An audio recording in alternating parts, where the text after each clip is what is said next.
as my people say, donkeys grow horns. The court must rein in these tactics.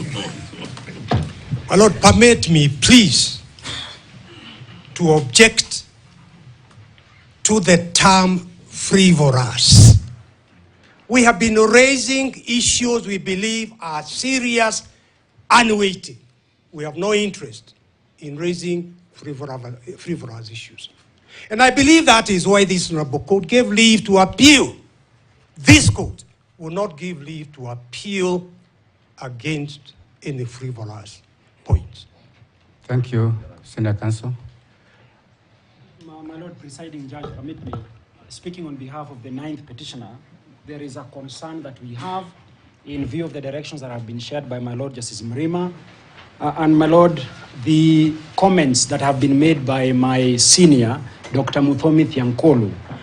My Lord, indeed, there is a preliminary objection that we were served by counsel representing Professor Kithure Kindiki, a PU. And my Lord, just to assist us, I remember in the year 2021, when there was a challenge on the appointment of the Chief Justice, my Lord Justice Mrima had, in that instance, given a conservatory order while there was a pending preliminary objection on record.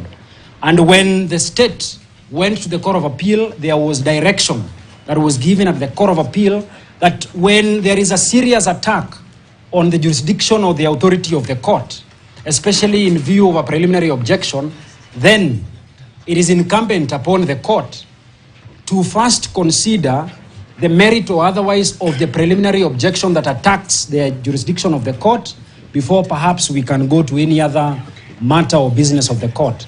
I have with me, and I will share with the court, the decision that was made after a decision was arrived at by my Lord Justice Mrima and 2 others. Thank you. Thank you. Thank you very much. My Lord, is it possible that we just proceed? We Counsel, we don't use that kind of language.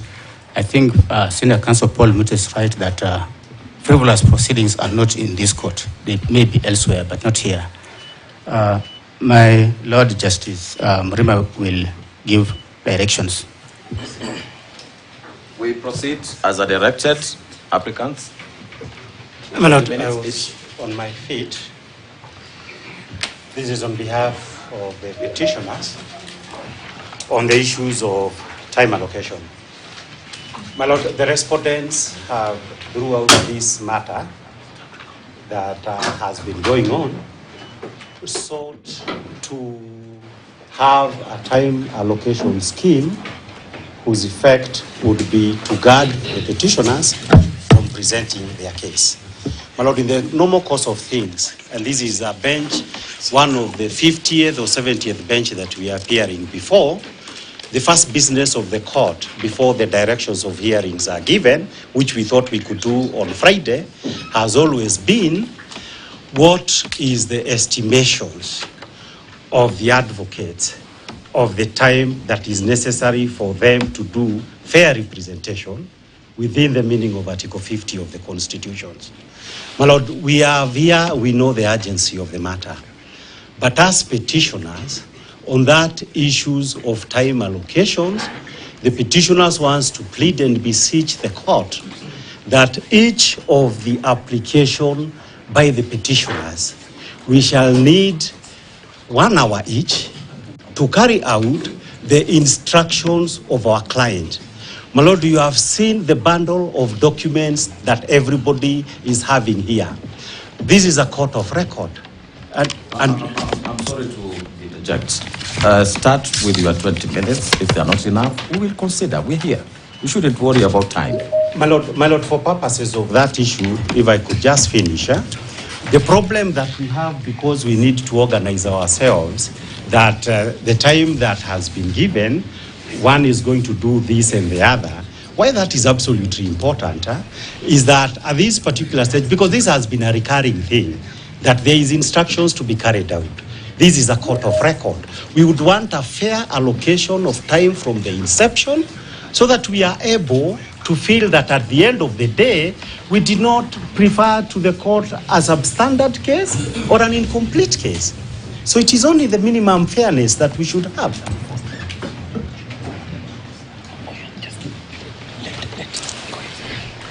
My Lord, may I say something on the issue of time before the court gives directions? Let time not be the issue here. Advocate Ongaya, please sit down. Let time not be the issue here. Time can be availed. We can be here the whole of this day. We can be here the whole of this day. So let time not be the issue of discomfort. We will give you the time you want. Thank you. Thank you so much, my Lord. That's an impressive direction.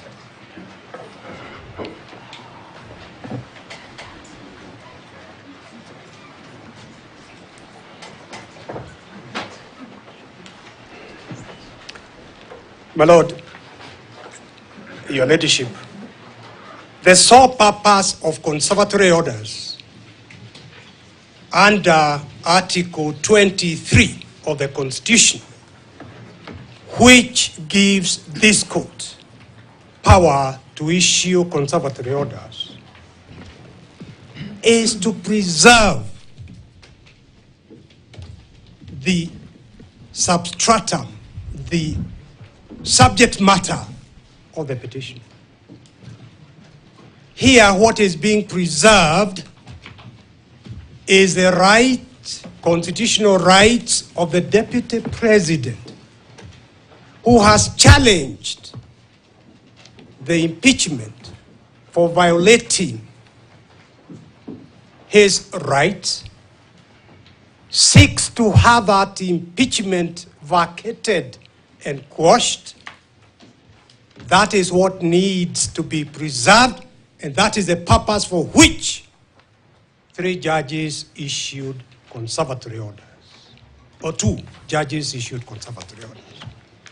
But my lords, your ladyship, those 3 judges sitting separately, each one of them made a finding that there were serious, weighty constitutional issues raised that needed to be fully canvassed during the hearing of the petition, for the court to have the opportunity to give a considered decision on those issues, and therefore gave conservatory orders to preserve the subject matter so that the Deputy President remains in office. There is no vacuum, there is no insecurity. My Lord, the best guarantor for security is observance of the rule of law, constitutionalism, and the Constitution. And this is the court that has that weighted duty of ensuring that that happens. My lords, the weighty issues identified by the 3 judges are: 1, the issue of public participation. The petitioner here says the public participation was a sham. We will be going into that through my colleagues. I'm just saying the weighty issues here. The second issue was the constitutional validity of Standing Order 68, giving a period of only 12 days to finish the whole purpose of the impeachment. And I would like to mention this issue of public participation, and indeed the time of 12 days, assumes added importance when we remember the wording of Article 1. The wording of Article 1 is that sovereignty remains in the people of Kenya. They have donated that power, that sovereignty, to your lordships, to your leadership, to the judiciary. They have donated their power to Parliament, the National Assembly and the Senate, and they have donated that power to the executive. But the people of Kenya remain sovereign. That is why there must be adequate public participation in terms of the decision in the British tobacco case. The third issue was proof, the threshold, serious violations of the Constitution, which the Deputy President says do not exist in his place. Our opponents will be pointing out to you where it is that undermining the President is one of the grounds. My lords, the people of Kenya, in retaining sovereignty in themselves, elected leaders, members of Parliament, senators, Deputy President, the President, to serve them. They are the employers. The Deputy President, the President, the members of Parliament are employed by the people of Kenya. And therefore, the people of Kenya have got a right to see how the people they have employed are discharging the duties they have been given. We look up to you, my lords, your leadership, to be the bench, what the judiciary is what the people of Kenya look up to hold the country together in terms of observance of the Constitution and of the rule of law. The people of Kenya, in electing the Deputy President and the President and the senators and everybody else who is elected, they were not electing to go back to imperial presidency. And it is for this court to ensure that we do not go back to the imperial presidency, where the Constitution and the rule of law are replaced by the wish